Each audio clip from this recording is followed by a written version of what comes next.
Эми жогоруда аталган ийги иштердин башында турган улуттук коопсуздукту камсыз кылуудагы негизги координациялоочу жана башкаруучу орган бул улуттук коопсуздук мамлекеттик комитетинин борбордук аппаратына учкай токтоло кетейин. Борбордук аппараттын өлкөнүн коопсуздук саясатын иштеп чыгууда, анын ишке ашырылышын көзөмөлдөп, мамлекеттин коопсуздугу үчүн ар кандай коркунучтарга каршы чараларды колдонуудагы ролу абдан маанилүү. Буга чейин чексиздердин бир катар мууну иштеп келген улуттук коопсуздук мамлекеттик комитетинин эски борбордук аппараттын имараты 1983-жылы курулуптур. Улуттук коопсуздук органдарынын материалдык техникалык жактан жаңылоо программасынын алкагында заман талаптарына ылайык келтирүү иштери каралып, азыркы ачылып жаткан борбордук аппараттын имараты 2023-жылы алдыңкы заманбап курулуш ыкмаларын колдонуу менен салына баштаган.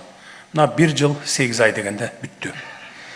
Бул чоң объектиде жаңы инфратүзүмдөр курулуп, коопсуздук комитетинин борбордук аппаратынын кызматкерлери үчүн административдик залдар, кызматтык бөлмөлөр, ашкана, спорт аянттары, көп кабаттуу унаа токтотуучу жайлар эске алынып, заманбап жабдуулар менен дагы жабдылды.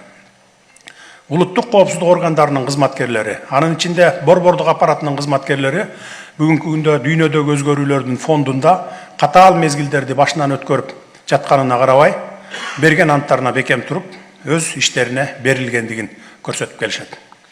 Алардын тайманбас аракетинин натыйжасында коррупцияга жана уюшкан кылмыштуулукка каршы аеосуз күрөш натыйжалууланып, экономикалык өсүшкө кедергисин тийгизгендердин баары кылмыш жоопкерчилигине тартылууда. Жыйынтыгында өлкөбүздүн казынасына 200 миллиардка жакын сомдон ашуун каражат кайтарылып, экономикабыздын өсүшүнө олуттуу салым кошулду.